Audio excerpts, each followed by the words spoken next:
Good evening. The pill was pale yellow, smaller than a fingernail. It had a V pressed into its center. Not a brand mark, but almost a signature. And on a morning in 1963, in medicine cabinets from New Jersey to California, it appeared for the first time and was swallowed without ceremony, without drama, without any awareness on the part of the person holding the glass of water that something had just changed, not just for them, for all of us. Over the next 15 years, 2 billion of those pills would be consumed in a single year. Not 2 billion across a decade, 2 billion in 12 months, prescribed by ordinary doctors to ordinary people for ordinary suffering. The kind that had no name, no lesion, no visible wound. Just the quiet, unrelenting weight of being alive in a world that had recently learned it could end in a flash of light and expected everyone to carry on regardless. Tonight, we trace the complete history of Valium, how it was born from accident and desperation, how it was sold to a civilization that wanted very badly to believe in it, how the brain, given enough time, quietly rewrites itself around it, and what a society learns, slowly, painfully, incompletely, when the medicine it trusted turns out to be something else entirely. The story begins not with the pill, but with the world that needed it. And that world was terrified. The United States of America, in the years immediately following the Second World War, presented to the world a face of extraordinary confidence. The factories that had built the arsenal of democracy were now building refrigerators and automobiles. The soldiers who had stormed the beaches of Normandy were now installing screen doors and pushing lawnmowers across the newly seeded grass of the American suburb. Prosperity in a country that had survived the Depression and won a world war felt not merely like an economic condition, but like a moral reward. America had earned this. The clean streets, the gleaming appliances, the children riding bicycles in the long gold light of the summer afternoon. These were not just comforts. They were evidence of something, but evidence can be performed. And beneath the performance, something else was happening entirely.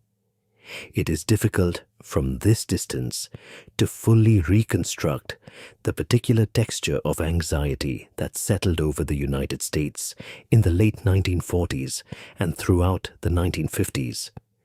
It was not the sharp, identified fear of wartime, not the dread of a specific enemy advancing on a specific front. It was something slower and stranger, more ambient. The kind of fear that has no single object you can point to, no bunker you can shelter in, no victory that will make it stop. It was the fear of a civilization that had just demonstrated, to itself and to everyone watching, exactly how fragile civilization was. In August of 1945, the United States had dropped atomic bombs on 2 Japanese cities and ended a war in less than 2 weeks. The residents of Hiroshima had woken on an ordinary Tuesday morning. By 8:15, 70,000 of them were gone, not killed in the conventional sense, not shot or bombed in ways that left ruins and bodies and the ordinary geography of destruction. Erased. The city simply ceased to exist in the time it takes to draw a breath.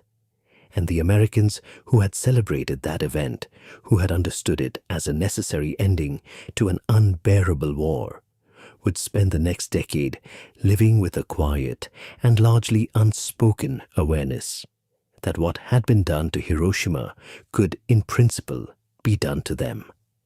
That civilization was not a permanent condition. That it was, at any given morning, a single decision away from becoming light and ash.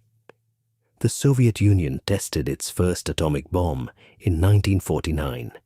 4 years after Hiroshima, the hydrogen bomb, a weapon that made the Hiroshima bomb look modest, arrived in 1952. By the mid-1950s, every major American city had been assigned a civil defense protocol, and schoolchildren across the country were practicing the duck and cover drill. The teacher would call the word, and the children would slide from their chairs and crouch beneath their wooden desks, hands folded over the backs of their necks, faces turned to the floor, as though the desk might offer some meaningful protection against a thermonuclear detonation, as though the correct angle of a child's body might be persuasive against a fireball moving at the speed of light. The drills were, of course, absurd. Everyone understood they were absurd. The teachers conducting them, the parents who had been informed of them, even eventually the children themselves. But they continued for years because the alternative was worse. The alternative was standing in front of a classroom and saying plainly, "There is nothing we can do. There is no protection. Whether we live or die on any given morning is entirely beyond our control and entirely outside our influence. And we are simply going to have to get up and go to work and make dinner and mow the lawn anyway." That sentence, true as it was not one the culture had decided to say aloud. So it said something else. It said, be cheerful, be productive, buy the house, plant the garden, smile at the neighbors. And then, quietly, alone, it fell apart. The suburb itself was, in many ways, the physical architecture of this contradiction. Levittown, New York, completed in 1947, was built on what had been potato fields on Long Island by a developer named William Levitt, who had applied to civilian housing construction the same industrial logic he had used building naval housing during the war. Everything standardized, everything efficient. 17,000 homes, each on the same plan, each with the same square footage and the same Cape Cod roofline and the same small rectangle of lawn in front and back. They were priced to be affordable for returning veterans and their young families. They filled almost immediately. They were, in the photographs of the era, extraordinarily cheerful places. The women in their cotton dresses, the men in their weekend work clothes, the children everywhere, on bicycles and roller skates, and in the shallow above-ground swimming pools that appeared in backyards throughout the 1950s. What the photographs did not show, what photographs are structurally incapable of showing, was the quality of the silence inside the houses. The husband left each morning for an office or a factory, for a world that had activity and purpose, and the company of other adults. The wife remained, with the children who were demanding in the specific and relentless way that small children are demanding, with the house which required constant maintenance of a kind that was invisible the moment it was complete and instantly visible the moment it was not. And with the neighborhood, all those identical houses, all those women behind all those identical doors, in which the social expectation was a cheerful competence that left no room for the admission that something might be wrong. In 1963, a writer named Betty Friedan would publish a book called The Feminine Mystique, and in it she would describe what she called the problem that has no name. She was putting language to something that had been accumulating in those quiet suburban rooms for nearly 2 decades, a creeping sense of emptiness, of a life correctly assembled and somehow hollow at its center, of a fulfillment that had been promised and simply had not arrived. The book became one of the best-selling works of non-fiction of its decade. It became that because millions of women read the description and recognized their own lives in it with a relief so acute, it felt physical. They had not been imagining it. They had not been weak. There had simply been no language for it until then. But in the years before Friedan found the language, the condition was being treated by family doctors across America with the tools available to them. And those tools, in the late 1940s and throughout the 1950s, were barbiturates. Barbiturates had been the pharmacological workhorses of Western medicine since the early 20th century. Compounds like amobarbital, pentobarbital, and secobarbital, sold under brand names like Amital, Nembutal, and Seconal, were prescribed routinely for anxiety, for insomnia, for the general dysregulation that attended the ordinary difficulties of a human life. They worked. In the short term, on the right patient at the right dose, they worked quite well. They quieted the nervous system with a thoroughness that nothing else available could match. They produced sleep. They dulled the sharp edges of unbearable days. For a civilization running on suppressed dread and a cultural prohibition against naming that dread openly, they were enormously, immediately useful.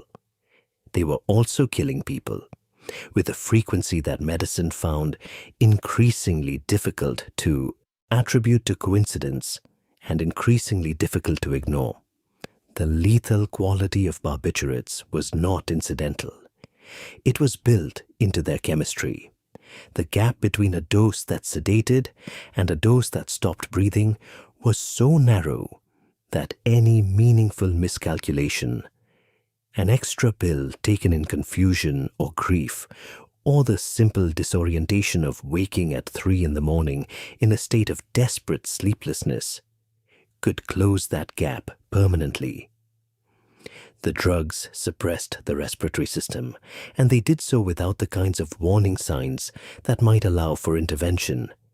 A patient who took 2 pills too many might simply not wake up, and the person who found them the following morning would have no way of knowing from the scene whether what had happened was an accident or a decision. The family doctor in this era was the hinge on which everything turned. He was, and it was almost always a he, the trusted intermediary between a patient's private suffering and the solutions that medicine had to offer.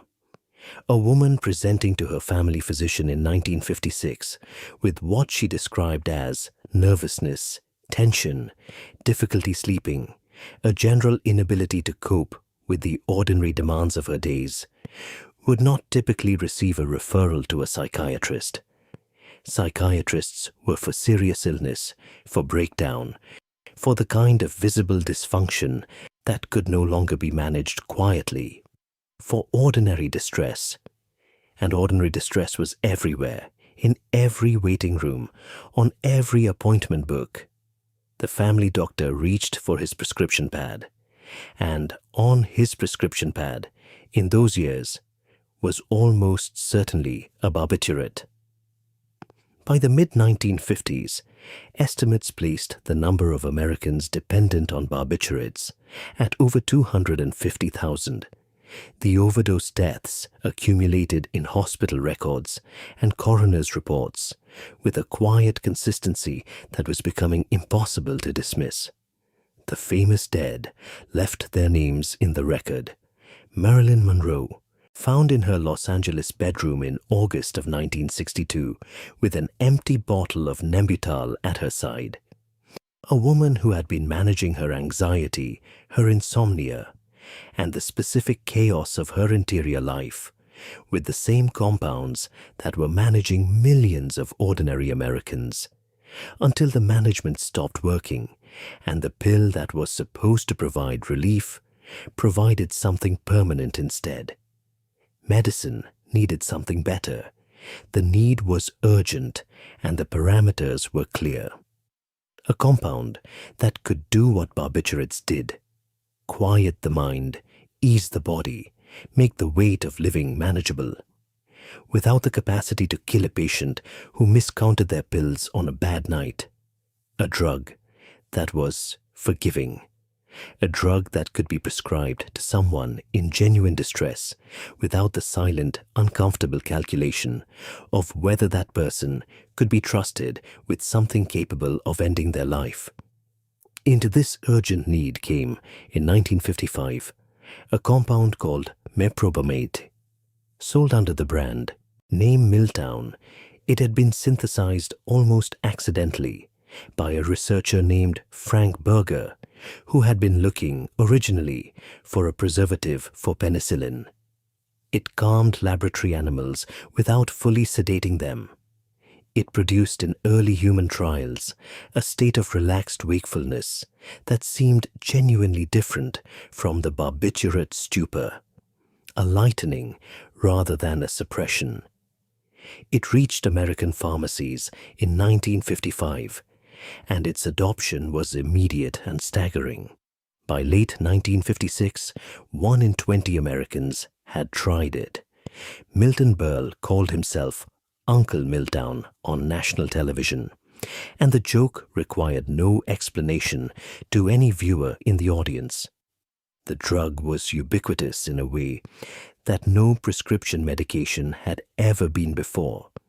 Discussed at dinner parties, referenced in newspaper columns, sitting in the medicine cabinets of people who had never previously thought of themselves as the kind of person who needed medication. But Milltown was not, in the end, the answer. Its overdose risk was real, smaller than the barbiturates, but not eliminated. Its addiction potential troubled the physicians who had been most enthusiastic about it, and its effects in many patients faded with continued use in ways that created their own complications. The excitement was genuine, but it was already beginning to complicate itself by the late 1950s. The deeper question, whether medicine could produce a compound that genuinely calmed human suffering without ultimately creating new suffering in its place, remained open. And in a laboratory in Nutley, New Jersey, a Polish-born chemist named Leo Sternbach had just been told by his supervisors to abandon his research project and move on to something more productive. He had cleared his bench, catalogued his compounds, and set the work aside. Then a laboratory assistant, tidying the last of the remaining materials, picked up one final untested compound and paused. And instead of discarding it, brought it to Sternbach's attention. Sternbach sent it for testing on a quiet instinct, the kind of instinct that a chemist develops over decades of work and cannot quite explain or justify to a supervisor. The results that came back would change medicine, and they would change in ways no one in that New Jersey laboratory could yet foresee. The lives of hundreds of millions of people who would never know Leo Sternbach's name. To understand what Leo Sternbach found in that New Jersey laboratory, it helps to understand first what kind of man he was. Because the discovery of benzodiazepines was not purely a product of directed research, of a pharmaceutical company identifying a need and systematically building toward it. It was, in a deeper sense, a product of a single human being. His particular history, his particular way of moving through the world, his habit of returning to problems that others had abandoned and asking whether they had been abandoned too soon. Leo Sternbach was born on the 7th of May, 1908, in the town of Opatya, on the Adriatic coast of what was then the Austro-Hungarian Empire. His father was a pharmacist. The family lived in an apartment on the 3rd floor of a building called Villa Adriatic, and directly below them on the ground floor was his father's pharmacy. Sternbach grew up with the smell of that pharmacy rising through the floorboards of his childhood. the particular combination of powders and tinctures, and the clean metallic note of the equipment his father used. Chemistry was not for him an abstraction encountered in a classroom. It was the language of the room beneath his feet, the language of his father's hands, something he understood before he had words for it. He was a gifted student. He moved through Krakow, then Vienna, then Zurich, following the network of European chemistry research that, in the 1930s, was among the finest in the world. He studied at the Jagiellonian University in Krakow, earning his doctorate in organic chemistry in 1931.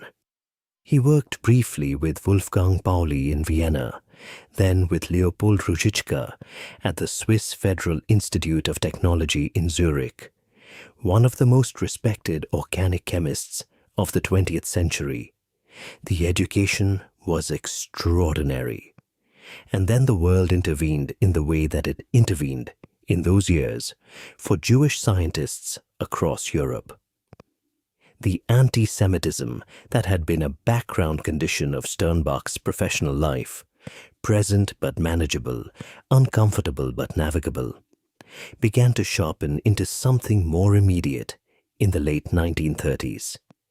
He had joined Hoffmann La Roche in Basel in 1940, and when the company recognized what was coming, they moved quickly.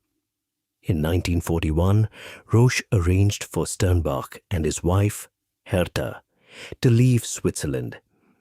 The journey took them through Nazi-occupied France, and then through Portugal, through Lisbon, and across the Atlantic.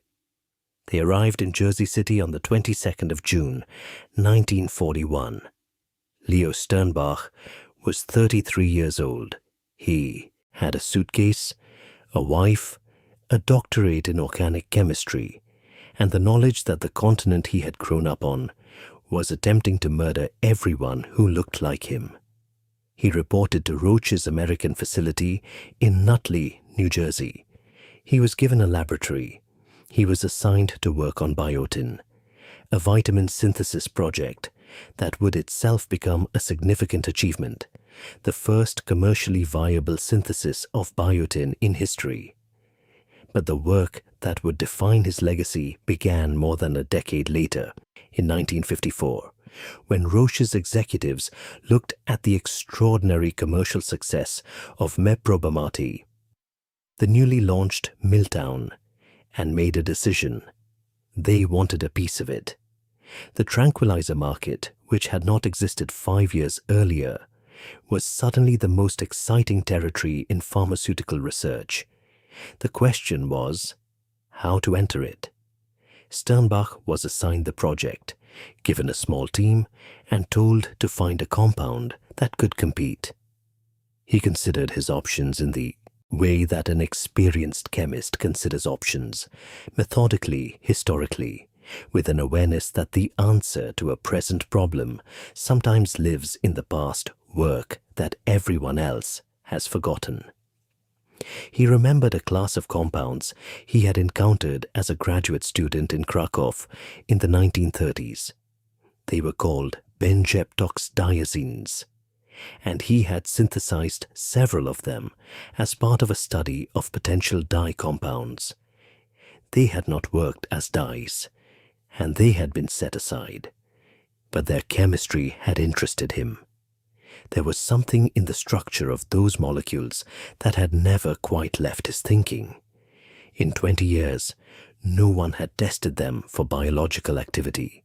No one had thought to. They had been classified as inert and filed away. Sternbach decided to revisit them. He began in 1954, working systematically through variations on the benzodiazepine structure, modifying the compounds in the ways that an organic chemist modifies compounds, changing substituents here, adjusting ring configurations there, building a library of related molecules, and submitting them one by one to pharmacological testing. The testing was conducted by Roche's head of pharmacology, Dr. Lowell Randall, a meticulous researcher whose job was to run the compounds through a standard battery of animal tests and report back on what, if anything, they did. What they did, for the most part, was nothing. Compound after compound came back from Randall's laboratory with the same notation: inactive. No sedative properties, no muscle relaxation, no anxiolytic effect, no measurable biological activity of any meaningful kind. Sternbach synthesized approximately 40 variations over the course of 2 years. 40 compounds, 40 negative results. His supervisors, watching the resources being consumed and the results pile up empty, reached the conclusion that a reasonable administrator reaches when a project produces 40 consecutive failures. They told Sternbach to stop. The benzodiazepine work was over. Move on. It was 1955. Sternbach moved on. He cleaned his laboratory bench, organized his remaining materials, and redirected his attention to other projects. The benzodiazepine research was, for all institutional purposes, finished. Then came the accident. In the spring of 1957, a laboratory assistant named Earl Reeder was cleaning Sternbach's bench, a routine tidying of the accumulated materials from the discontinued project, when he came across one final compound that had never been sent for testing. It had been synthesized during the active phase of the research, but had somehow been overlooked in the submission process, sitting at the back of the bench through all the months of failure and eventual closure. Reeder brought it to Sternbach's attention. It was, by every reasonable measure, not worth pursuing. The project had been closed. 40 compounds had failed. There was no scientific basis for expecting that this 41st would behave differently. Sternbach sent it to Randall anyway. He would later say that it was simply a matter of tidiness, that it seemed wasteful to discard a compound without at least submitting it through the process. But there is something in the act that suggests a deeper instinct. A chemist who has spent 2 years with a class of compounds develops a kind of intimacy with them, a feeling for their possibilities that operates below the level of formal analysis.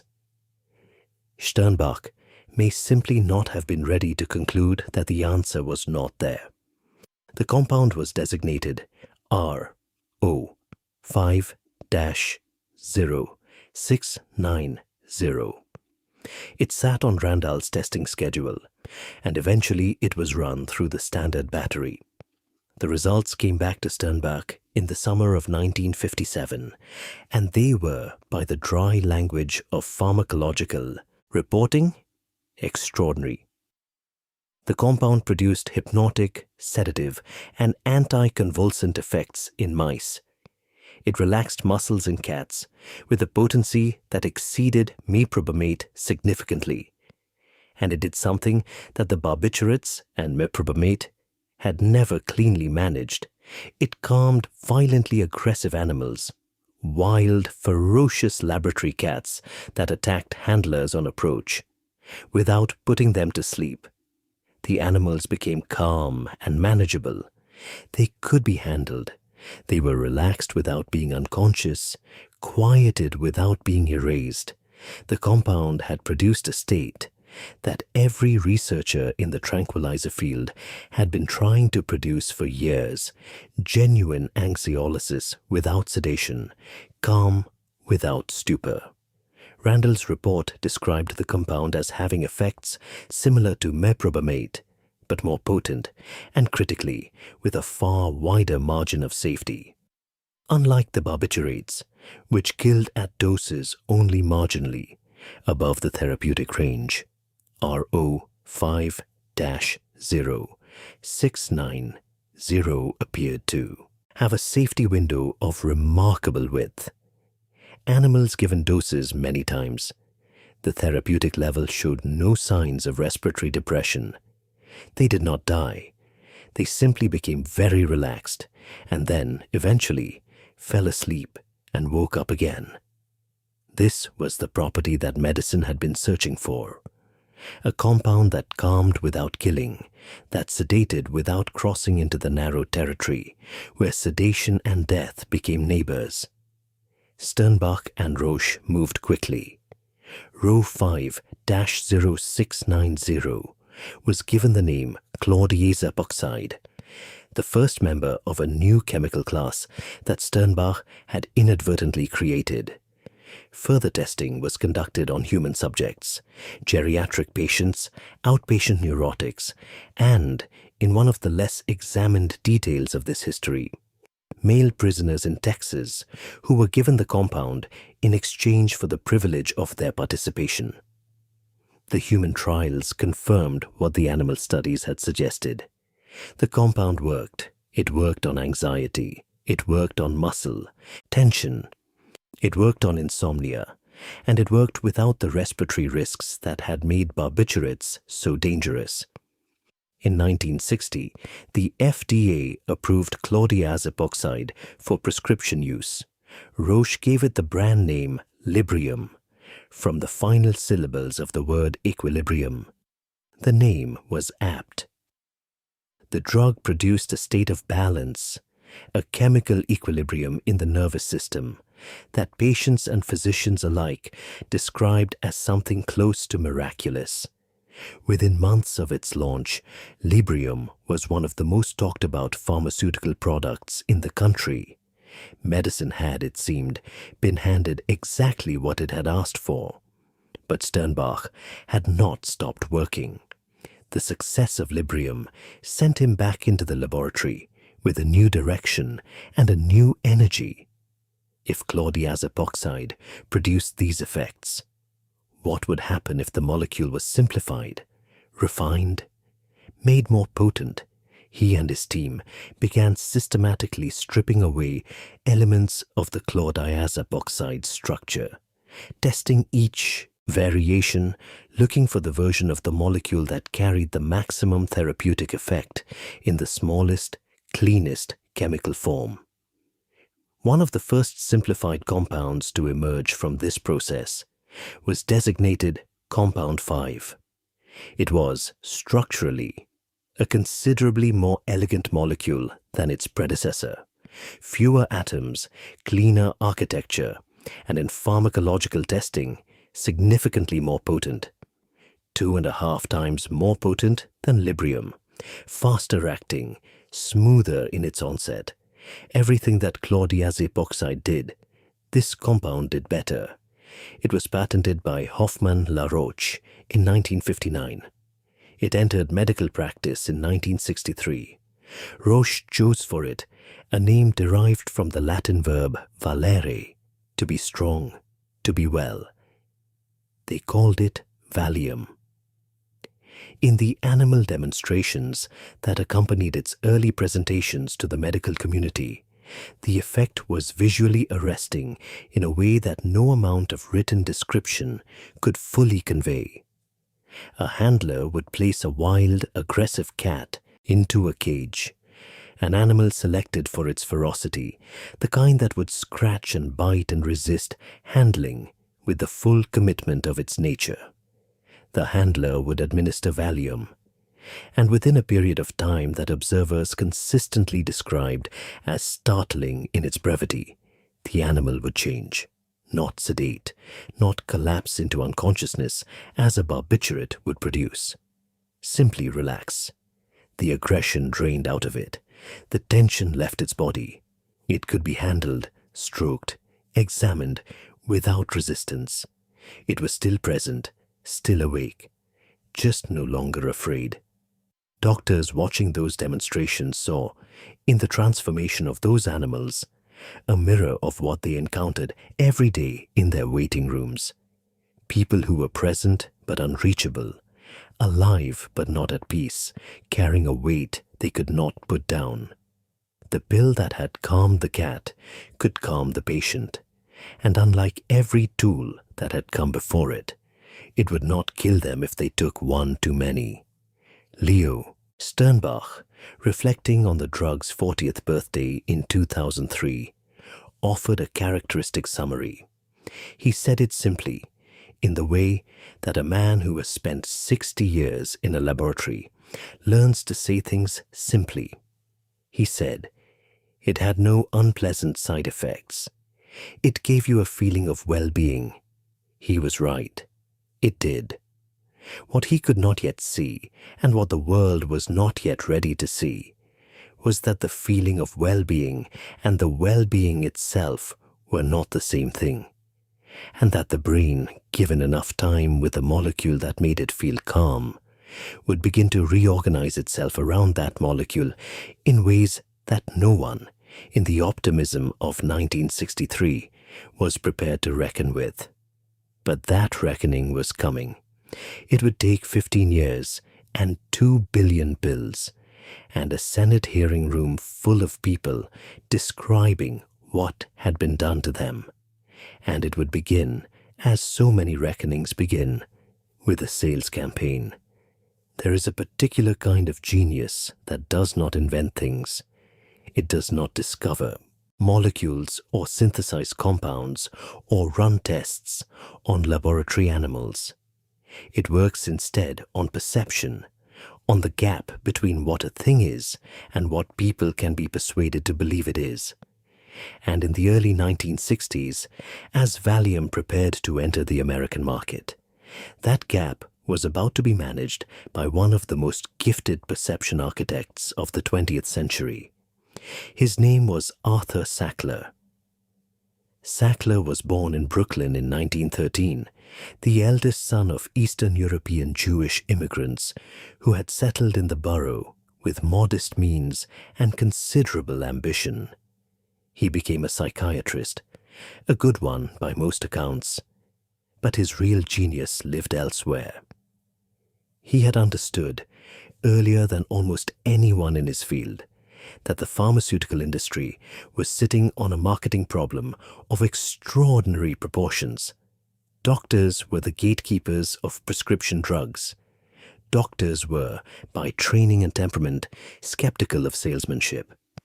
The traditional methods of reaching them, journal advertisements, the occasional sales representative, the detail man who passed through the office every few months with samples and brochures, were clumsy and inefficient. Sackler saw a different approach. He acquired a small medical advertising agency called William Douglas McAdams and built it into the most sophisticated pharmaceutical marketing operation in the country. His strategies were, by the standards of the time, genuinely revolutionary. He flooded medical journals with advertising. He assembled a sales force of detail men who visited physicians' offices with a frequency and a professionalism that the industry had not previously seen. He cultivated relationships with prominent doctors and enlisted them as spokesmen. He commissioned and subsidized research studies that had a reliable tendency to confirm the therapeutic benefits of the compounds his clients were selling. He understood that a doctor who believed a drug was effective was a more powerful vehicle than any advertisement, and he built systems to produce that belief at scale. He had already demonstrated what this machinery could do with Librium, Roche's first benzodiazepine. Librium had been a significant success, but Valium was where the system would be truly tested, because Valium presented a specific and interesting problem. It was, pharmacologically, nearly identical to Librium. It was more potent, yes, and somewhat faster in its onset, but its fundamental action was the same. A physician who was already prescribing Librium had no obvious medical reason to switch to Valium. The drug was not better in any way that a patient presenting with anxiety would notice. Sackler's solution was not to make a better drug. It was to make a bigger diagnosis. He invented, for the purposes of Valium's marketing campaign, a condition he called psychic tension, not anxiety, which was already associated with Librium, not depression, which had its own clinical definitions and its own prescribed treatments. Psychic tension was something broader and more elastic, a category of suffering that could expand to accommodate almost any patient in almost any waiting room in America. The heartburn that wouldn't resolve, the gastrointestinal distress that had no organic cause, the headaches, the muscle tightness, the persistent insomnia, the general sense that the edges of life were sharper than they should be. All of these, according to Sackler's campaign, were manifestations of psychic tension, and all of them, the advertisements in medical journals confidently suggested, responded to Valium. The campaign that followed was unlike anything the pharmaceutical industry had previously produced. The advertisements appeared in the Journal of the American Medical Association, and in every other medical publication a general practitioner might read, and they were striking in their directness, their visual sophistication, and the completeness with which they described the ideal Valium patient. That patient was, with a consistency that reads today as almost choreographed, a woman. She appeared in various forms across the campaign's long run. Sometimes she was the housewife overwhelmed by domestic routine, a woman whose difficulty managing the ordinary requirements of her day was presented as a medical condition rather than a reasonable response to the particular pressures of her circumstances.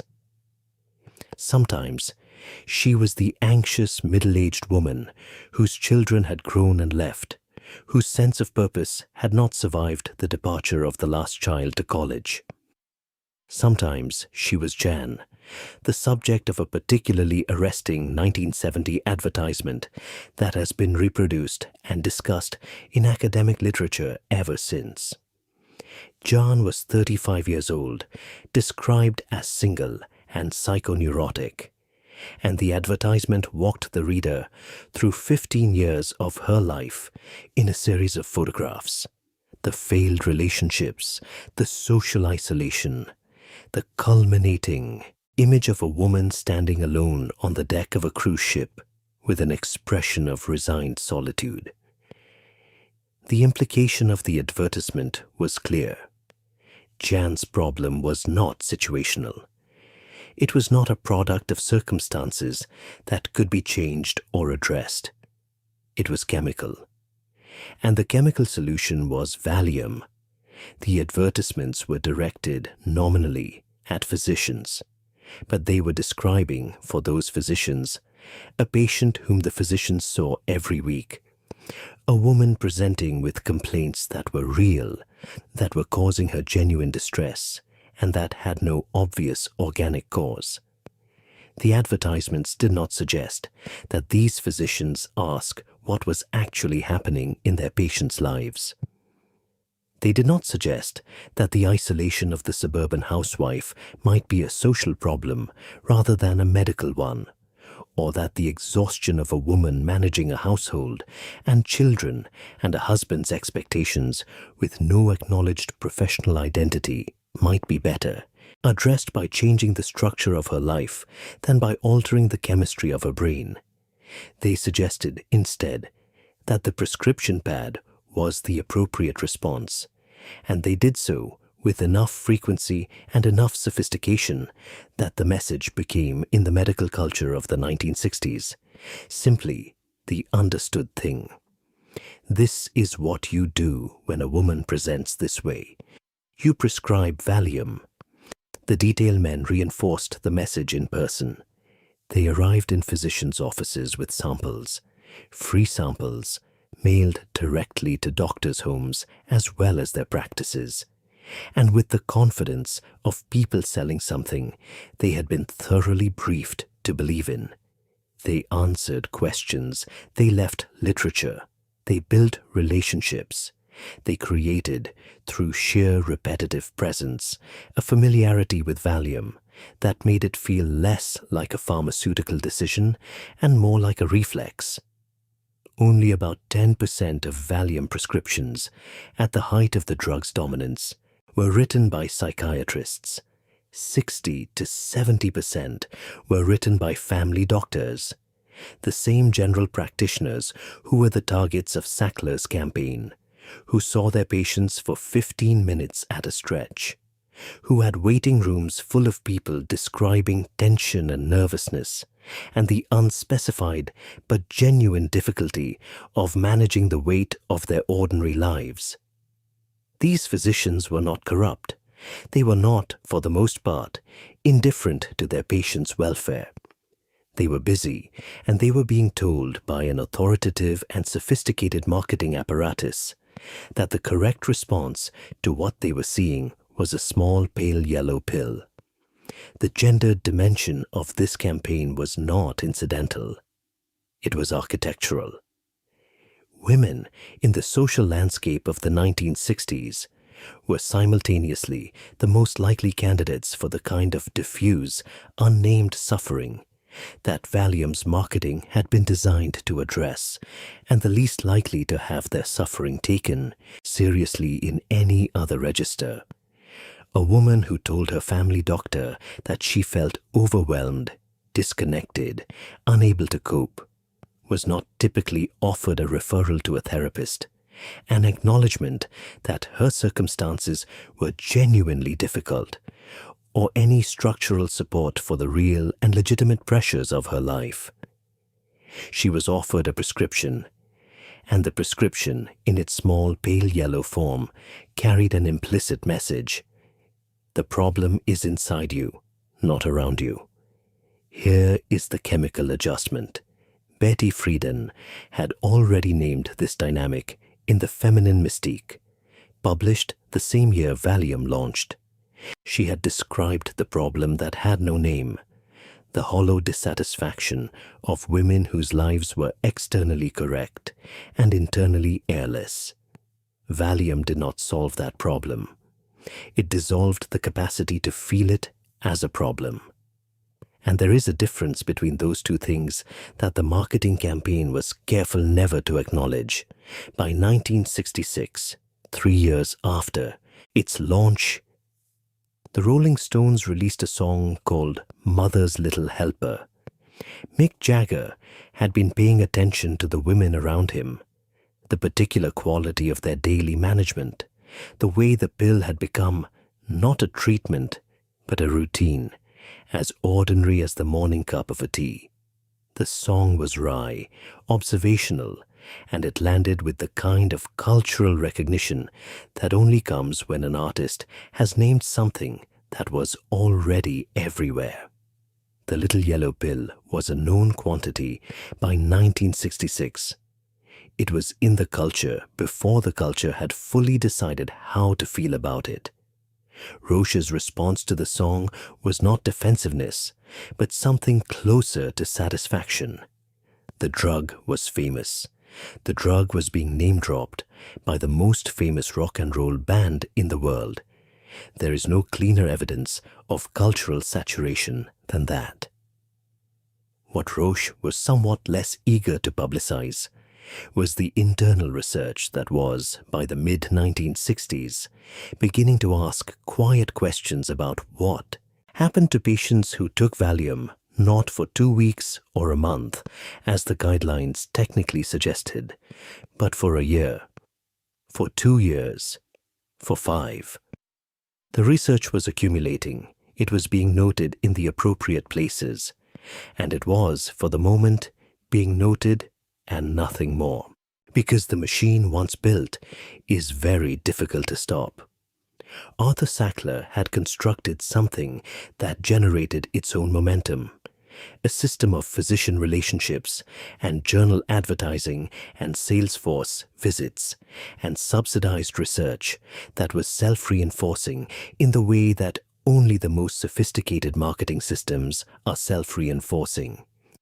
Each element supported the others. The advertisements built familiarity. The detail men built relationships. The subsidized research built credibility. and the prescriptions built revenue, which funded more advertisements, more detail men, more research. The loop closed on itself and ran, and the question of what was happening inside the brains of the millions of people taking the drug every morning was not a question that the loop was designed to ask. That question would eventually be asked, but not yet. For now, there was only the extraordinary momentum of a drug that had given an entire civilization permission to feel better.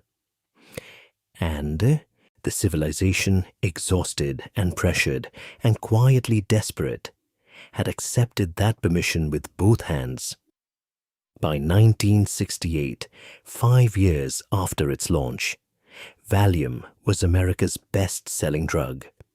The family doctor's prescription pad had become effectively a delivery mechanism for a pharmaceutical empire, and the empire was only just beginning to understand how large it could grow. The numbers that were beginning to accumulate by the late 1960s were, depending on your perspective, either a testament to medicine's success or the first evidence of something going wrong on a very large scale. In 1968 alone, American physicians wrote more prescriptions for Valium than for any other drug in the country. Not any other psychiatric drug, any other drug, full stop. More than antibiotics, more than blood pressure medication, more than anything else that the entire pharmacological arsenal of the most medicated nation on earth had to offer. A tranquilizer, a drug designed to chemically manage the experience of being alive, had become the single most prescribed substance in American medical history. And the women who were taking it, the housewives and the working mothers, and the women in the middle of their lives, who had been handed a prescription by a doctor, who had 15 minutes and a waiting room full of people behind them, were taking it every day, not as a crisis intervention, not as a bridge through a specific period of acute distress. Every day, with their morning coffee or their lunch or before bed, as a condition of functioning, as the floor beneath ordinary life, without which ordinary life did not feel manageable. The prescription that was supposed to last a few weeks had become, for millions of women across America, the permanent chemical architecture of their daily existence. And no one, not the physicians writing the prescriptions, not the companies sending the detail men, not the regulatory agencies monitoring the market, had yet found the institutional will to ask what that meant. There is a number that appears in almost every account of Valium speak, and it has the quality of a number that the mind resists absorbing on first contact. 2,300,000,000 tablets sold in a single year, 1978. Not manufactured, not distributed through the supply chain to sit in warehouse inventory, sold, dispensed, swallowed, by people who had been to a doctor, received a prescription, walked to a pharmacy, and taken the bottle home. To put that number in some kind of human scale, in 1978, the population of the United States was approximately 220 million people. The 2 billion pills sold that year represent roughly 10 tablets for every man, woman, and child in the country. Not every American was taking Valium, of course, but the ones who were taking it with a consistency and a volume that produced, at the aggregate level, a number that has no precedent in the history of pharmaceutical commerce. No drug, before or since that moment, has achieved quite that particular combination of scale and cultural ubiquity. Valium was not merely the most prescribed drug in America. It was the most prescribed drug in the world. From 1969 to 1982, for 13 consecutive years, it held that position. It was the first pharmaceutical product in history to exceed $100 million in annual sales. It was, by the mid-1970s, responsible for approximately 81% of the entire American tranquilizer market, a market that Hoffmann-La had effectively created, dominated, and now owned with a completeness that had no parallel anywhere in the pharmaceutical industry. By 1974, physicians were writing 59.3 million Valium prescriptions per year. That is a prescription rate of more than 160,000 per day. Every day, including weekends, including holidays, including every ordinary Tuesday and Thursday and Saturday of an entire decade. The prescription pad had become, in the examining rooms of American medicine, the reflex response to a category of complaint so broad that it encompassed most of the ordinary distress of human existence. Nervous? Valium. Tense? Valium. Difficulty sleeping? Valium. Muscle aches with no organic cause? Valium. Going through a divorce, a bereavement, a move, a job change, the departure of children from the house? Valium, Valium, Valium, Valium, Valium. The drug crossed every boundary that medicine normally drew. It was prescribed to the suburban housewife managing the quiet desperation of her domestic isolation, and it was prescribed to the Wall Street executive managing the sharp-edged pressure of his professional life. It was in the medicine cabinets of women who had never worked outside the home, and in the desk drawers of men who ran companies. It appeared in the backstage areas of concert venues, and in the green rooms of television studios. It was discussed openly at dinner parties in a way that psychiatric medication had never previously been discussed, because it did not carry the stigma of psychiatric medication. It was not a drug for sick people. It was a drug for people who were simply living their lives under pressure, which, in the America of the 1970s, appeared to describe almost everyone. The cultural saturation was visible everywhere you looked, if you knew where to look. Jacqueline Suzanne's novels, the defining popular fiction of the late 1960s, had already given the country a vocabulary for the casual, glamorous drug use of the wealthy and the famous, and Valium fit naturally into that landscape. The drug appeared in films. It appeared in the language of celebrity interviews, in the memoir literature of the decade, in the frank conversations that women began to have with each other about what they were taking and how much and whether it was still working. It was ordinary. That was the thing. That was the achievement of Sackler's marketing machine and Roach's distribution network, and a decade of prescription culture. Valium had become ordinary in the way that aspirin was ordinary, in the way that vitamins were ordinary. Something you took because you needed it, because everyone needed it, because this was simply what modern life required. As the dependency grew, so did the dosage. The pale yellow 5 milligram tablet of the suburbs was no longer enough for the people whose receptors had been quietly rewritten. They needed more. They needed the 10 milligram tablet. The color of that pill was a distinct, clinical blue. In the informal economy of the 1970s, they became universally known simply as blues. They became a currency of their own, traded in the backstage rooms of concert halls and the dim light of nightclubs, sought after by people who had long ago stopped taking them for anxiety and were now taking them simply to survive the withdrawal. The sheer volume of these millions of prescriptions produced money for Hoffmann-La Roche, of a kind that transforms companies into institutions. The profits from Valium-funded research programs built facilities, underwriting the development of entire new product lines. Leo Sternbach, who held 241 patents over his career, and whose discoveries accounted for 28% of Roche's worldwide pharmaceutical sales as recently as 1994, did not personally become wealthy from Valium's success. He was a company employee, and the patent belonged to Roche.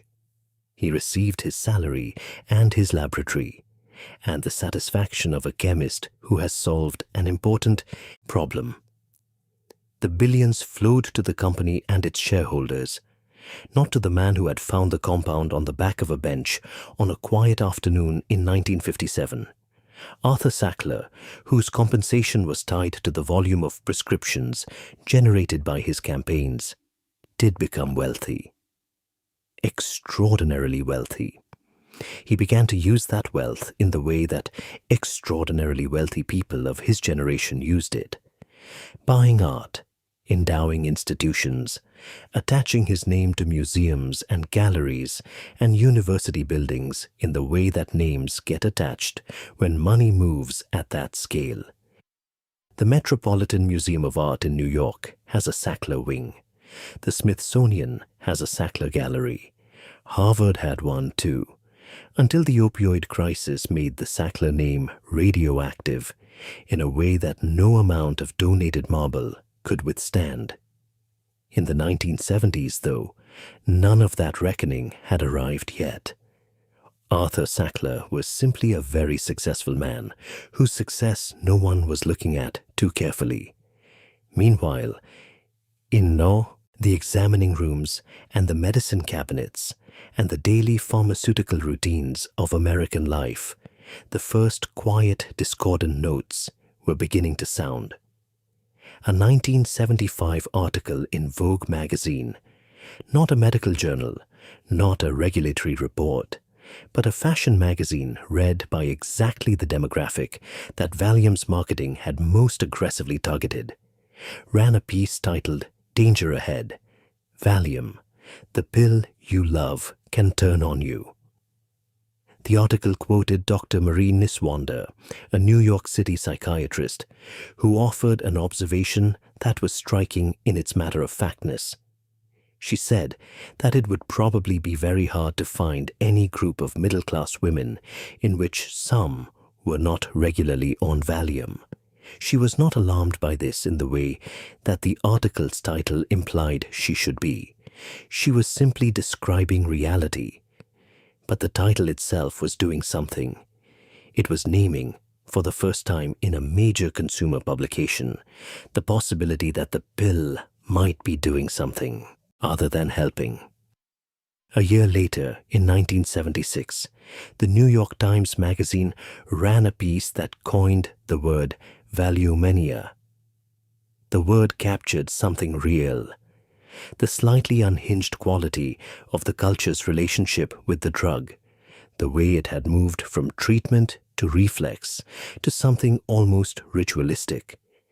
The article asked, carefully and with appropriate hedging, whether Hoffmann-La Roche had over-marketed the product. It was a question that the company was not yet required to answer. That same year, the first serious academic papers on benzodiazepine dependence were appearing in the medical literature with enough regularity that the term could no longer be treated as a fringe concern. Researchers were documenting cases of patients who had reduced their Valium dose on medical advice and experienced, in response, a syndrome of symptoms that looked nothing like the anxiety they had originally presented with. Worse anxiety, profound insomnia, muscle tremors, hypersensitivity to light and sound. In some cases, seizures. These were not the symptoms of the original condition returning. They were new symptoms generated by the drug's withdrawal. The brain had adapted to the presence of the compound, and when the compound was reduced, the adaptation reversed in ways that were, for the patients experiencing them, terrifying. These papers were being read by the appropriate people. They were being filed in the appropriate places. And in the medical establishment's relationship with Valium, They were, for the moment, producing approximately nothing in the way of changed practice, because the drug worked. That remained true. For the patient presenting with genuine acute anxiety, Valium worked with a speed and a reliability that no other available compound could match. For the patient in alcohol withdrawal, it was the safest and most effective management tool in the clinical arsenal. For seizure emergencies, it was indispensable. The drug's legitimate uses were real and significant, and the physicians who were prescribing it most heavily were not, in most cases, doing so carelessly. They were doing so because the drug helped the people in front of them, and the evidence of what happened to those people 4 years later, or 6 years later, or a decade later, was not evidence that a 15-minute appointment was designed to surface. There was also, underneath all of this, a simpler human dynamic at work. The patients wanted the prescription. They came in asking for it, or they came in with symptoms that pointed toward it. And the doctor who declined to prescribe it was the doctor who had to sit with a distressed patient and explain that no, he was not going to give them the thing that their neighbor was taking, the thing that their sister had found helpful, the thing that the advertisements they had seen in the magazines their doctors kept in the waiting room had described as both effective and safe. The path of least friction ran directly through the prescription pad. And medicine, like every human institution, tends to follow the path of least friction when nothing has yet gone dramatically wrong. But in 1979, something would go dramatically and publicly wrong, not in a single moment, not in the way that disasters arrive when a building collapses or a ship goes down, quietly. In a Senate hearing room in Washington, where ordinary people, women who had been given a prescription for tension and found themselves years later unable to stop, would sit in front of a microphone and describe in plain language what had been done to them. The empire had reached its peak. The counting was about to begin. Barbara Gordon was one of those people.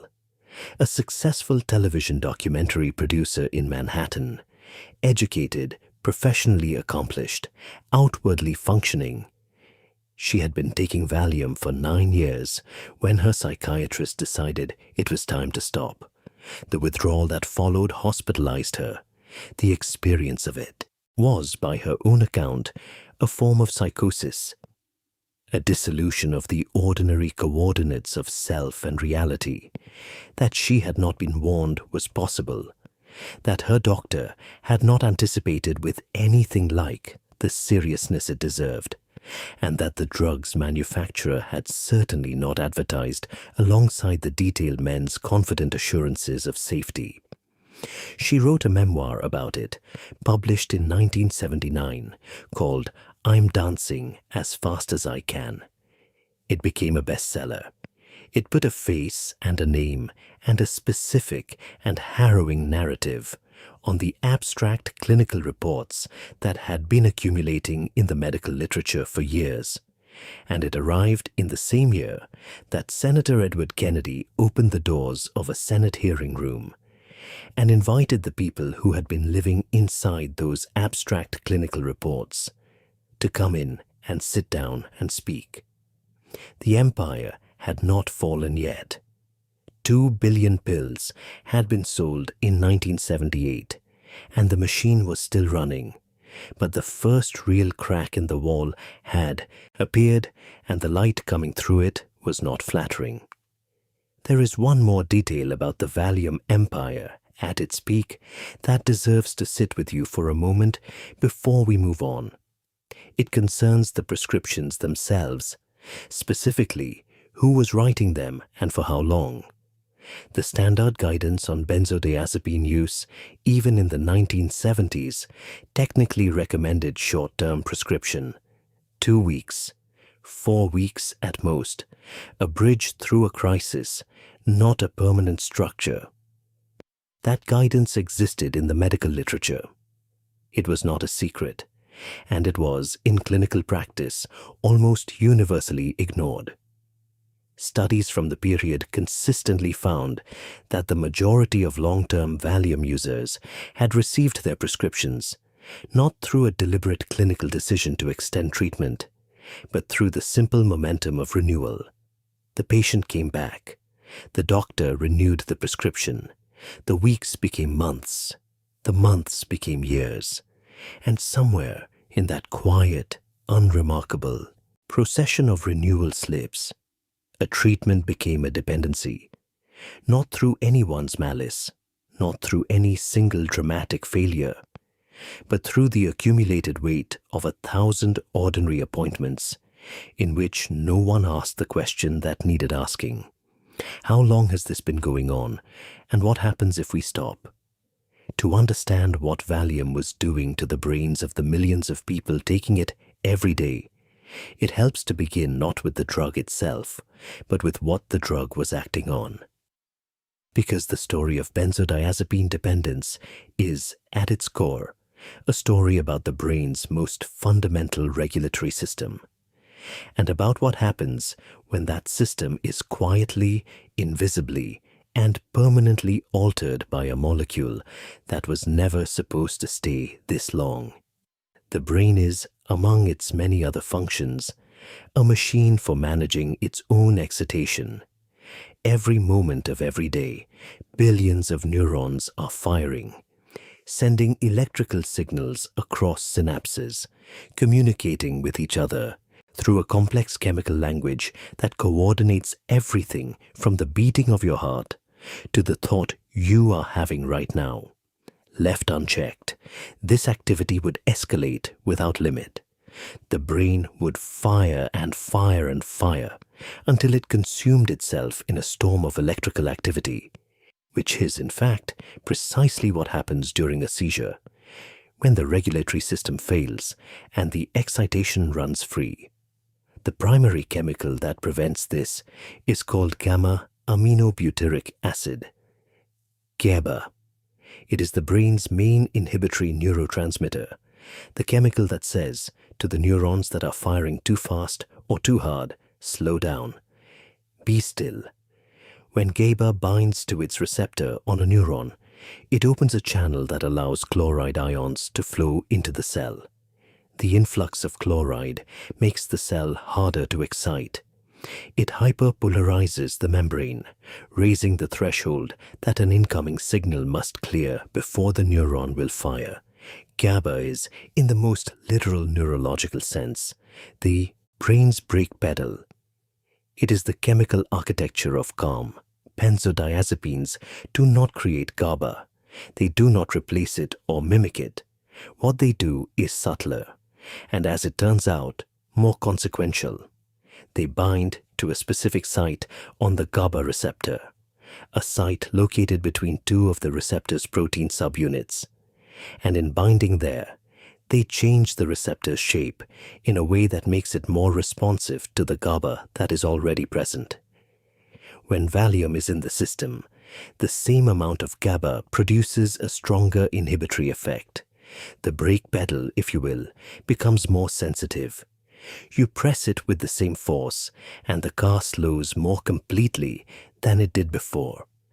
This is why Valium feels, at first, like mercy. The anxiety that had been running beneath the surface of every day, the low hum of dread that the 1950s and 1960s had failed to name and the culture had prohibited from being named, suddenly quietens. Not because the circumstances producing it have changed, not because the atomic threat has receded, or the suburban isolation has dissolved, or the nameless problem has found its name, but because the chemical system that registers and amplifies distress has been turned down at the receptor level to a volume the nervous system can manage. The world is exactly as it was. It simply does not press so hard. For a few weeks, this is genuinely helpful. There are conditions, acute anxiety disorders, the terror of a specific crisis, the physical agony of alcohol withdrawal, for which the temporary amplification of GABA is not just helpful but life-saving. The drug is not a villain in this part of the story. It is doing exactly what it was designed to do and doing it well. But the brain is not a passive receiver of chemical signals.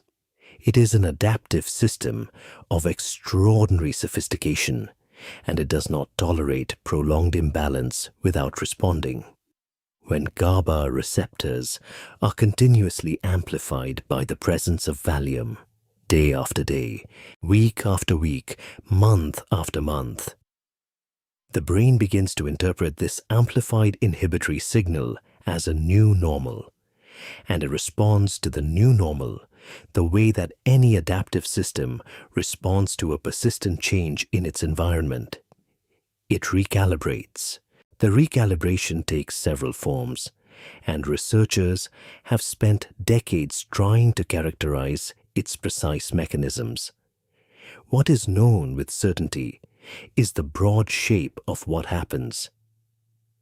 The brain reduces the number of GABA receptors available on cell surfaces, a process called downregulation. It alters the sensitivity of the receptors that remain, making them less responsive to both GABA and to the benzodiazepine amplifying it. It adjusts the balance between its inhibitory systems and its excitatory systems, the glutamate pathways, the norepinephrine pathways, the stress response architecture, in ways that compensate for the artificially elevated inhibition. Over time, the brain that was anxious before Valium and calm during Valium becomes, at the cellular level, a brain that requires Valium to achieve ordinary calm. Without it, the recalibrated system is not merely back at baseline, it is below baseline. The brakes that were always sensitive are now almost absent, and the excitatory systems that were compensating for artificial calm are now running without the counterweight they adapted to expect. This is the trap. And it is a trap with a specific and terrible quality. It closes so slowly that the person inside it rarely knows it has closed until they try to leave. The first sign is tolerance. The dose that produced calm 3 months ago no longer produces the same effect. The edges of the day are sharp again. The anxiety is back. The doctor, seeing a patient who has returned with the original complaint, does the natural thing. Adjusts the dose upward. The new dose produces the original relief. The brain, presented with a higher level of benzodiazepine amplification, begins its recalibration again. The receptor downregulation continues. The compensatory excitatory upregulation continues. The trap tightens. The second sign, which arrives when a patient tries to reduce the dose or stop entirely, is withdrawal. And benzodiazepine withdrawal is, in the pharmacological literature, recognized as one of the most medically dangerous withdrawal syndromes in existence, more dangerous in its potential for severe physical consequence than opioid withdrawal. A person withdrawing from heroin will experience profound suffering, nausea, muscle pain, insomnia, the full body misery of a system deprived of the molecule it has organized itself around. That suffering is not typically life-threatening. Benzodiazepine withdrawal, in a patient who has been taking high doses for an extended period and stops abruptly, can produce grand mal seizures. It can produce a state of neurological hyperexcitability, so severe that the brain, deprived of its amplified GABA brake, fires without meaningful inhibition. The seizures that result are not metaphorical. They are the same seizures that kill people in untreated alcohol withdrawal, produced by the same underlying mechanism, a GABAergic system that has been so thoroughly suppressed by artificial amplification that its sudden removal leaves the excitatory pathways running free. Beyond the seizure risk, benzodiazepine withdrawal produces a symptom constellation that is, for the people living through it, nearly indistinguishable from severe psychiatric illness. Profound anxiety far worse than anything the patient experienced before they began taking the drug. Derealization and depersonalization, the sense that the world has become unreal, that the self has become a stranger to itself.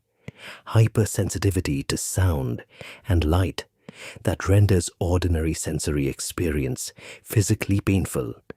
Tinnitus, a high, sustained ringing in the ears that does not stop. Muscle cramps and spasms. Cognitive impairment, the sense of thinking through fog, of not being able to hold a thought long enough to complete it. In some patients, frank paranoia. In a smaller proportion, psychosis. And here is the particular cruelty of the long half-life that Valium carries. The drug metabolizes slowly, very slowly. Its primary active metabolite, desmethyldiazepam, has a half-life that can extend in some patients to 200 hours. This means that Valium does not leave the body in hours or days. It leaves gradually, over weeks, in a process so drawn out that the withdrawal can begin before the patient has any reason to expect it, and can continue long after the patient has stopped taking the drug. Patients who had been on Valium for years sometimes did not recognize that what they were experiencing as symptoms began to emerge weeks or months after their last dose, because the onset was so slow and so gradual that it did not announce itself as withdrawal. It announced itself simply as deterioration, as becoming sicker, as the frightening sense that the self, once the pill was gone, had no stable floor to stand on. The protracted withdrawal syndrome, the condition in which withdrawal symptoms persist, not for days or weeks, but for months, and in some cases, years, was being documented in the medical literature by the late 1970s. Studies found that former benzodiazepine users reported cognitive impairments, perceptual disturbances, and anxiety that persisted long after the drug had fully cleared their systems. The brain that had been recalibrated around Valium did not always recalibrate back quickly. Some of the receptor changes appeared in certain patients to be extraordinarily slow to reverse. A meta-analysis from the period found significant cognitive impairments in multiple domains after 6 months of abstinence, with some deficits potentially permanent or requiring far longer than 6 months to resolve. The people experiencing all of this, the women who had been prescribed Valium for their nerves in 1968 and found in 1974 or 1976 or 1978 that they could not stop, did not in most cases have access to language for what was happening to them. They knew that they felt, without the pill, unspeakably bad. They knew that the pill, when they took it, made them feel manageable again. They knew, in the way that a person knows something before they have the words for it, that they were no longer taking the pill because they wanted to. They were taking it because the alternative was something they could not survive. And when they went to the doctor who had been prescribing it, the same family physician who had handed them the first prescription for what was supposed to be a few weeks of help, they were frequently told that their symptoms were a return of the original anxiety, not a product of the drug, that they needed to stay on it, that this was their condition, not the medications. That misattribution, the systematic failure to distinguish between a returning illness and a drug-induced withdrawal state, was not simply a medical error. It was a structural feature of a system that had been built from the beginning to move pills out of the factory and into the human body, and that had no corresponding architecture for tracking what happened to the human body afterward. The trap had been set, millions of people were inside it, and the door had locked so quietly over so many ordinary mornings with a glass of water that most of them had not heard the click. What they heard instead in September of 1979 was a senator from Massachusetts calling the chamber to order, and for the first time, someone in a position of public authority was prepared to listen to what they had to say. It is worth pausing here, in this chapter that has been about biology and chemistry and the mechanics of a trap, to return to the human scale of what all of this meant, because the GABA receptor and its downregulation and the glutamatergic compensatory upregulation are real and important, but they are not the story. They are the mechanism. The story is the woman in a bedroom in Ohio in 1977 who has been taking 2 milligrams of Valium 3 times a day for 6 years, who has decided, because she read something in a magazine, because her sister said she was worried, because something in her own body is telling her that this cannot be right, to try stopping. She takes her last pill on a Tuesday. By Thursday, she cannot sleep. By Saturday, the anxiety is worse than anything she felt before she ever took the drug. By the following Wednesday, she is shaking. By the end of the second week, she goes back to a doctor who tells her what she already knows she will be told, that she needs the medication, that her anxiety is her condition, not the pills doing, that she should simply resume at the dose that was working. She goes home. She opens the bottle. She takes the pill. Within an hour, the shaking stops. She has just learned something about her life that she will not be able to unlearn. She has just discovered that the cage she is in does not have a door she can open by herself. She will need help to leave it, careful and medically supervised help, and that help will be slow and difficult and painful in ways that her doctor has not prepared her for and may not even fully understand. And she is one of millions of women in bedrooms across America who have just learned the same thing on the same quiet, ordinary Tuesday night. The biology made the trap, the marketing filled it, and the silence of the medical establishment kept it locked until 1979, when the silence finally broke. Washington in September of 1979 was a city already saturated with crisis. The Iranian hostage situation was building toward its breaking point. Inflation was running at levels that were dismantling the financial assumptions of ordinary American families. The Carter presidency was in visible difficulty. The news cycle was dense with large structural problems that required large structural responses, and the Senate hearing room of the Subcommittee on Health and Scientific Research was not, on the morning of September 10th, the most prominent stage in the city. But what happened there that morning, and in the days of testimony that followed, was, in its quiet and specific way, one of the more significant public reckonings of the decade.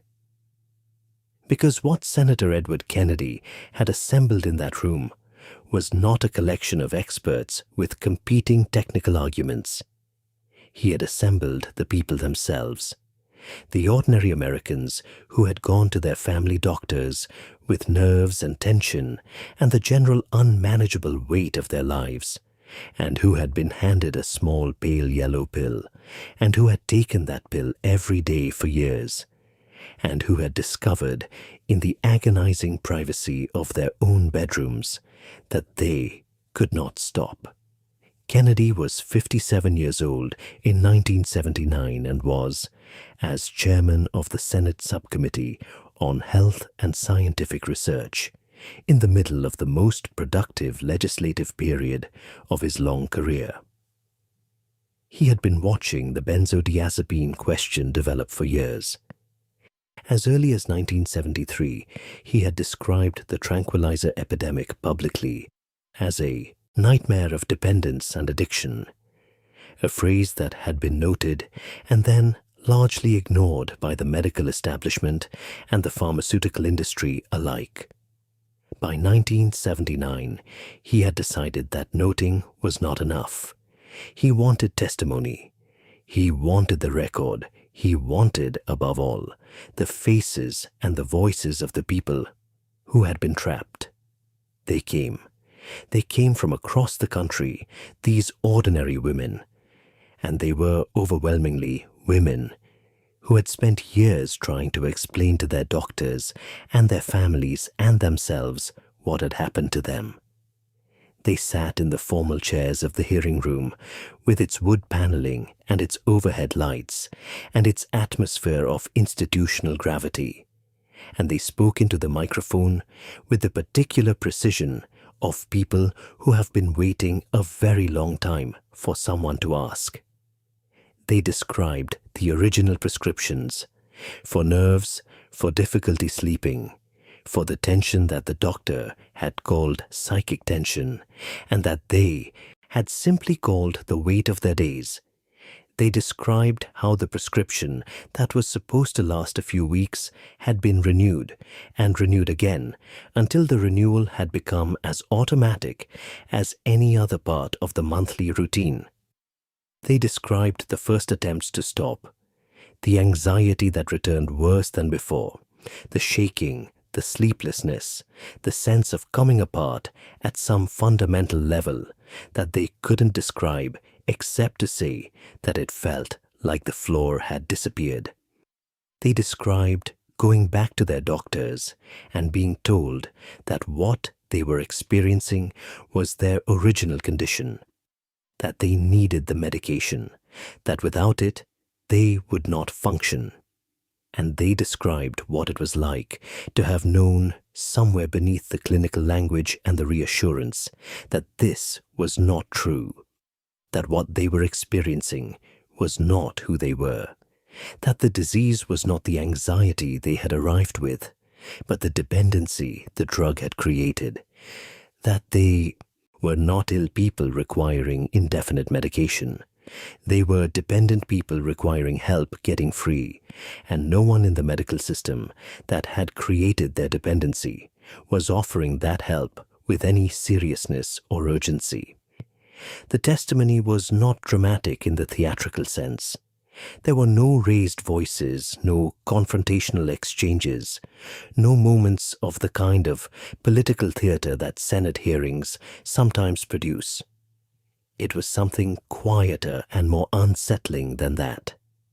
It was the accumulated weight of ordinary experience delivered in ordinary language by ordinary people who had been failed by a system that had been, at every level, primarily oriented toward their continued consumption of a product rather than their well-being. The physicians who testified alongside them added another dimension to the record. Some were researchers who had been documenting the dependence problem in the medical literature for years and who could now speak publicly to an audience that included, for the first time, the general public and the press. They testified to the physiological mechanisms, the GABA receptor changes, the tolerance development, the withdrawal syndrome, in language that was accessible enough for newspapers to reproduce and specific enough to be damning. They established, with the authority of clinical evidence, that what the patients had described from their personal experience was real, that it was documented, and that it had been known in the research community for years before this hearing room had been convened. And then there were the physicians who testified to something more personally embarrassing. Doctors who had received free samples of Valium from Hoffmann-La Roche's detail men, who had taken those samples themselves, who had in time found themselves dependent on the drug they were prescribing to their patients. Men in white coats standing before a Senate committee and confessing that the compound they had been distributing so freely had trapped them as thoroughly as it had trapped the women sitting in the rows behind them. The testimony had a particular effect on public perception that no amount of academic evidence could have produced. It demolished the implicit hierarchy that had insulated the prescribing practice from scrutiny. The doctor was not above this. The doctor was inside it. Representing Hoffmann La Roche at the hearings was a physician named Michael Halberstam, who offered the company's defense with a composure that, reading the contemporary accounts, appears to have struck observers as either admirable or breathtaking, depending on their prior sympathies. He asserted, with what was described at the time as complete seriousness, that to imply that Valium was dangerous or highly addictive was not only incorrect, but was a great disservice to the millions of people whose lives were already troubled. The drug was safe, the company's position held, when used appropriately. The problem, to the extent there was a problem, lay with the physicians who had overprescribed it, not with the company that had marketed it aggressively to those same physicians for 15 years as appropriate for everyday stress, that had sent detail men to their offices with free samples, that had placed advertisements in every journal they read, describing a patient profile so broad it encompassed virtually every distressed adult in America. The distance between that defense and the testimony of the women who had just finished speaking was a distance that the hearing room's atmosphere made visible in real time. Kennedy, for his part, did not resort to theatrical indignation. He asked precise questions. He established the record methodically. He let the testimony accumulate its own weight, which was considerable. Dr. Joseph Birch also testified at the hearings. Birch was the physician who had treated former First Lady Betty Ford for her substance abuse problems at the Long Beach Naval Regional Medical Center, and his testimony carried the particular authority of someone who had worked at the intersection of celebrity and addiction, and had no institutional interest in minimizing what he had seen. He spoke to the dangers of Valium with the directness of a clinician who had spent years watching the consequences arrive in human form. His testimony was reported widely in the press and added another dimension to the public record that the hearings were building. What the hearings did not produce was legislation. This is the fact that sits most uncomfortably in the historical record. Senator Kennedy's subcommittee received testimony for days. The evidence was assembled, the record was made, and at the end of the process, no new law was passed, no regulatory change was mandated, no compensation was established for the millions of people who had been dependent on a drug they had been assured was non-addictive. Hoffmann La Roche faced no legal penalty for the marketing campaign that had placed that drug in the hands of more than 15% of the adult American population and kept it there through the mechanism of a dependency that the company had known about and declined to publicize. The absence of legislative consequence was not, in the short term, what mattered most.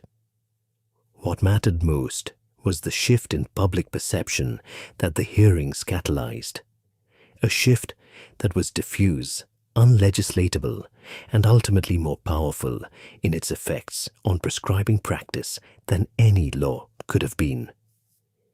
Because what the hearings did was give the story a public form. They gave it faces and names and voices. They gave journalists a framework and a platform and a set of specific, verifiable claims to report on.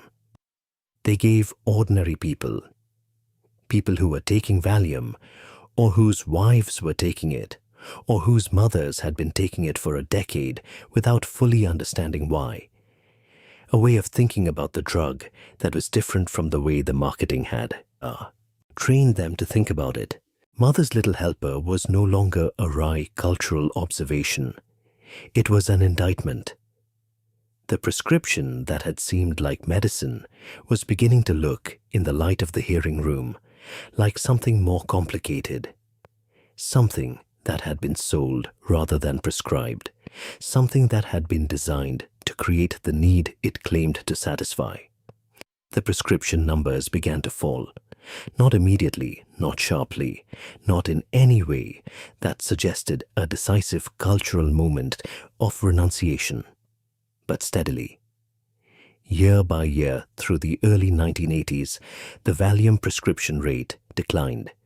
Physicians who had been prescribing it reflexively began to hesitate.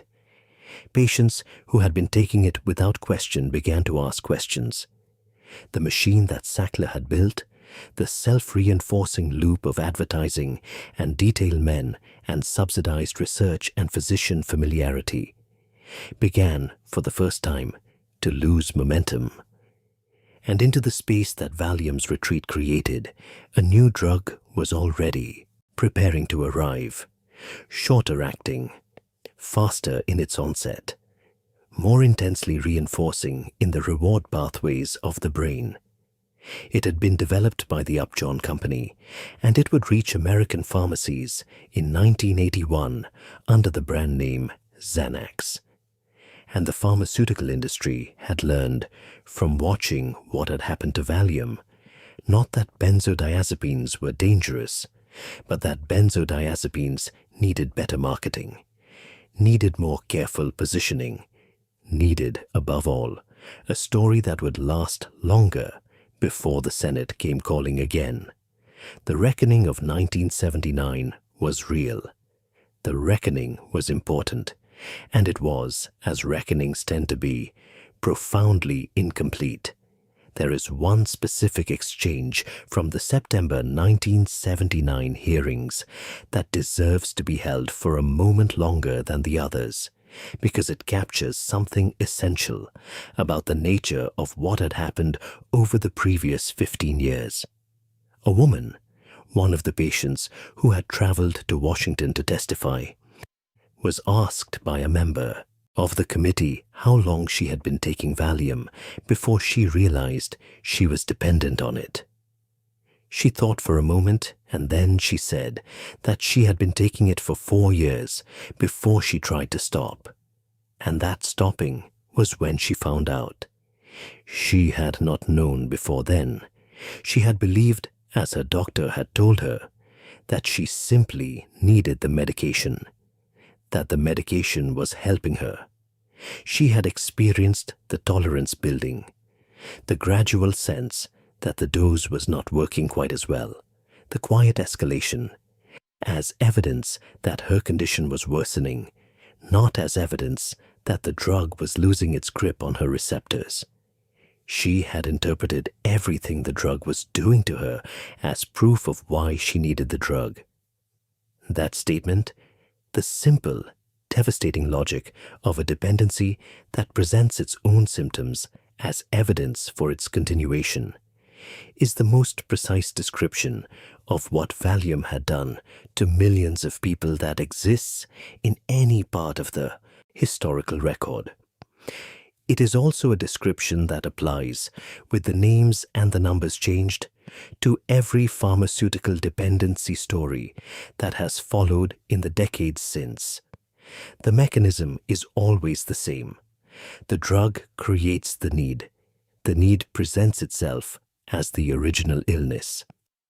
The original illness justifies the prescription, and the loop runs until something from outside it, a Senate hearing, a memoir, a family member who will not stop asking questions, breaks through the wall of its own logic and lets in the light. The light came in 1979. It came slowly, and it came imperfectly. and it did not come in time for everyone who needed it. But it came. Leo Sternbach died on the 28th of September, 2005. He was 97 years old.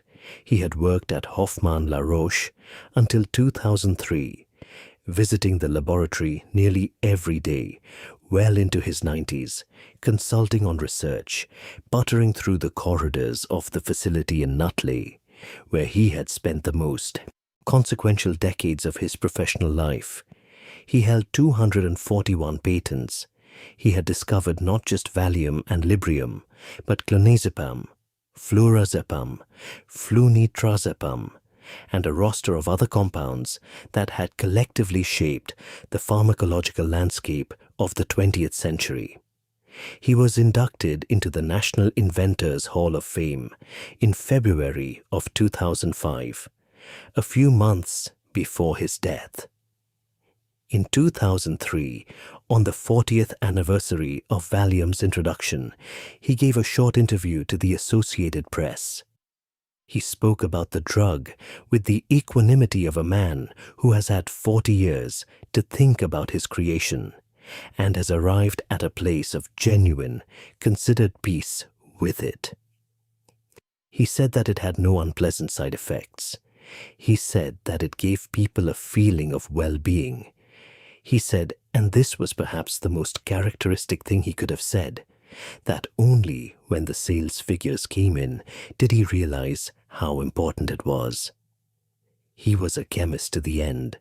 The chemistry was the work.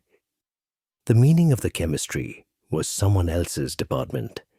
What Sternbach left behind him was, by any measure, one of the most consequential molecular discoveries of the 20th century, and one of the most instructive cautionary stories in the history of medicine.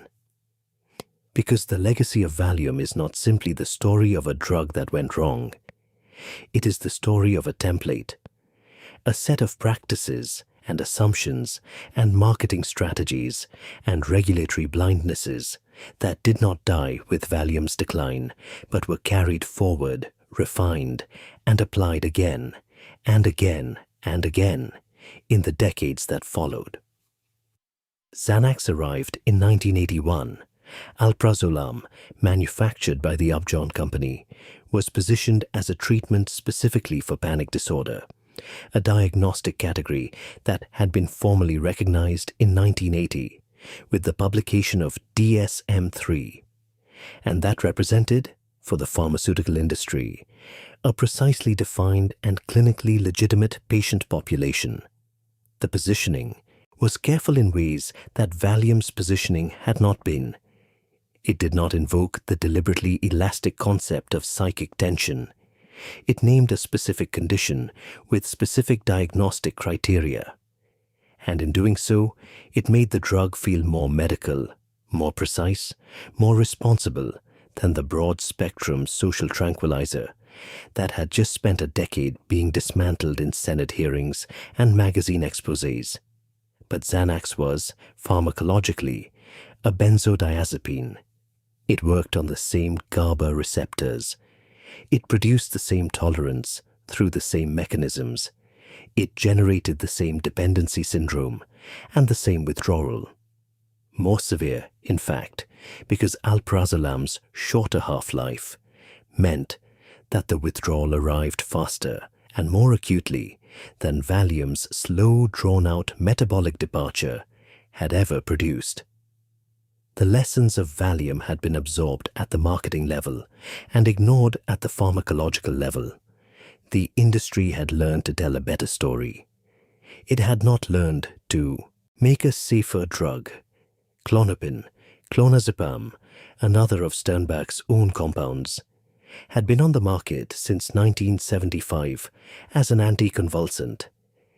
In the years following Valium's decline, it found a second life as an anxiety treatment, its longer half-life making it in some respects a more manageable prescription than the shorter-acting Xanax. Ativan, lorazepam, had arrived in 1977. The family had expanded even as the flagship was retreating.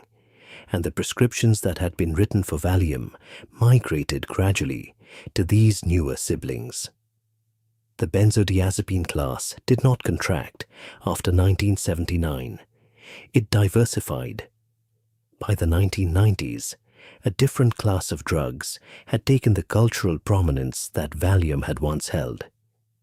The selective serotonin reuptake inhibitors, Prozac, Zoloft, Paxil, arrived with a story that medicine and the public were ready to hear. They were not tranquilizers.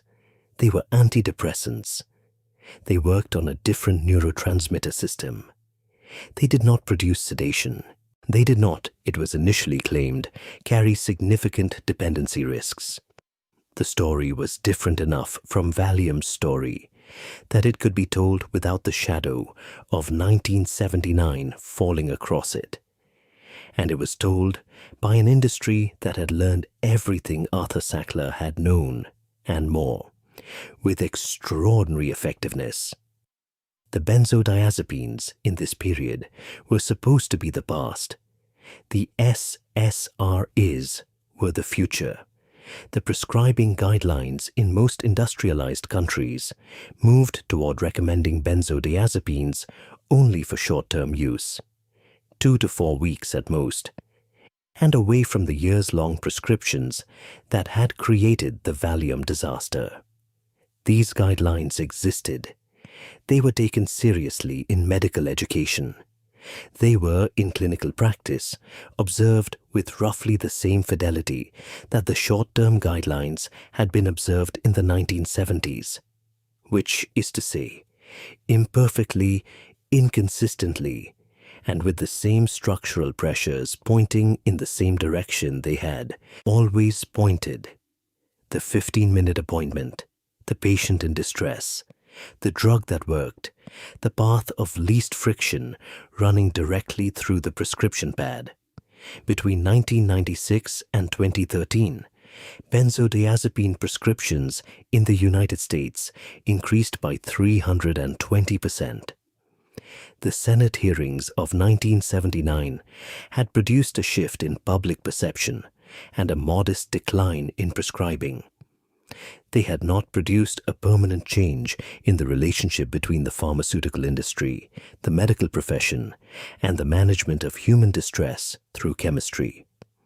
By 2015, 1 in 8 American adults reported having used a benzodiazepine in the previous year. Over 90 million benzodiazepine prescriptions were being dispensed annually in the United States. The overdose deaths associated with benzodiazepines over the same period increased by more than 500%. The connection to the opioid crisis is not incidental. It is structural. Arthur Sackler's brothers, Mortimer and Raymond, had purchased a small pharmaceutical company called Purdue Frederick in 1952 with $50,000 of the family's early pharmaceutical money. In 1996, nearly a decade after Arthur's death, their company introduced a new opioid painkiller to the American market. The marketing campaign for OxyContin drew directly from the playbook that Arthur had developed for Valium. The same detail, men visiting the same physicians' offices with the same confident assurances of safety and low addiction risk. The same subsidized research overstating therapeutic benefit and understating dependence liability. The same deliberate expansion of the indicated population beyond the medically justified core. The same story, this drug is different, this drug is safe, this drug will not do what the last drug did, told with the sophistication of an industry that had had 30 years to refine the telling. The FDA finally updated the black box warning on benzodiazepines in 2020. 41 years after the Senate hearings, 57 years after Valium's launch, to explicitly acknowledge the risks of abuse, addiction, physical dependence, and withdrawal reactions.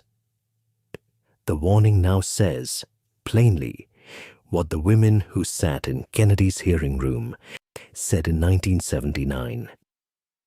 It says it on the label. It says it where no one who is being handed the prescription in a 15-minute appointment is likely to read it with the attention it deserves. Modern physicians who prescribe benzodiazepines today navigate a landscape of awareness that their predecessors in 1968 did not have. They know about tolerance, they know about dependency, they know that the prescription appropriate for 2 weeks becomes something different if it runs unexamined for 2 years. This knowledge is real and it matters, and it has changed practice in ways that are meaningful. And there are still, today, people who were prescribed benzodiazepines in the 1990s or the 2000s or last year, whose prescriptions were renewed month after month by physicians who were busy and who had waiting rooms full of people behind them, who now find themselves in the same position as the women who sat before Kennedy's committee in 1979. Unable to stop without help, unable to access help that is adequate to what stopping requires. Caught in the same logic, the drug creates the need presents as the original illness, the illness justifies the prescription.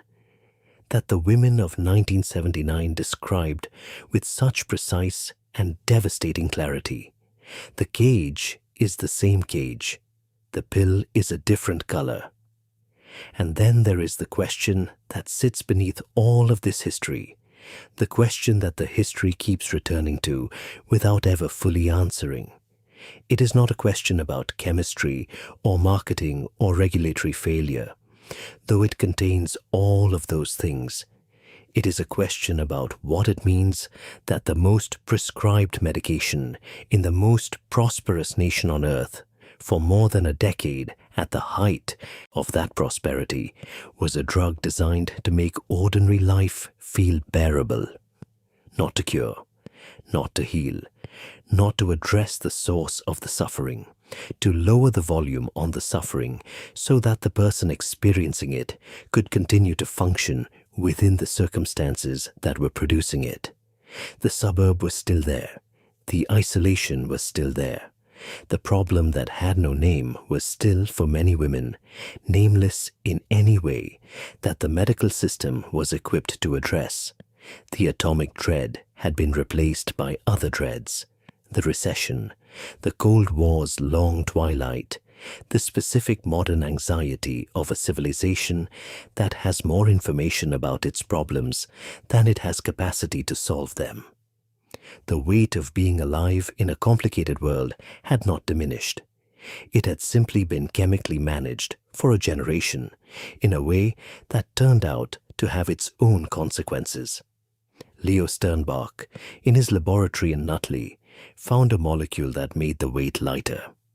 He was not wrong that the weight was real, or that the lightening was felt, or that millions of people experienced genuine relief from genuine suffering because of what he discovered on the back of a forgotten bench in 1957.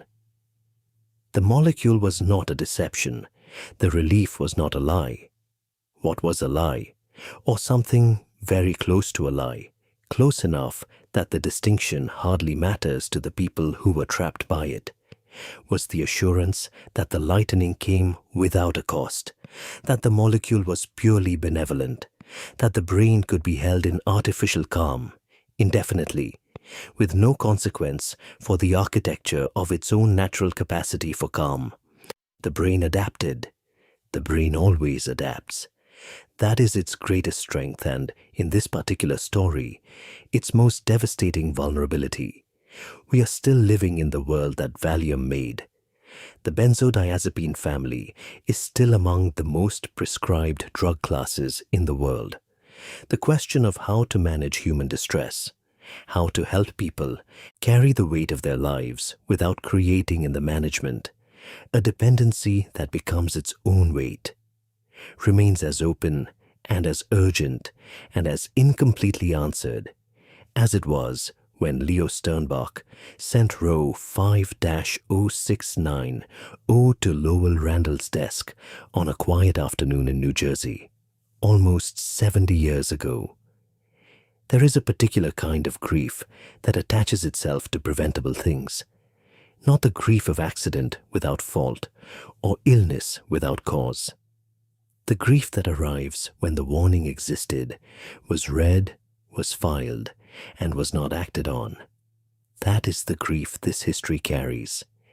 The women who sat before Kennedy's committee in 1979 knew its shape precisely. They did not come to mourn. They came to be heard.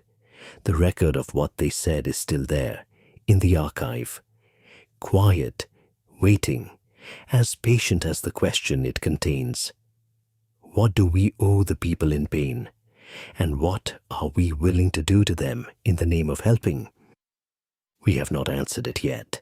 The pill that was pale yellow, smaller than a fingernail with a V pressed into its center. The pill that felt at first like mercy. Rest now. These stories, however dark, always end in the same place, the same quiet, the same slow return to wherever you are tonight, and the lives that continue regardless. Thank you for spending this time in the dark corners of history. I hope it carried you somewhere useful. We will return again soon.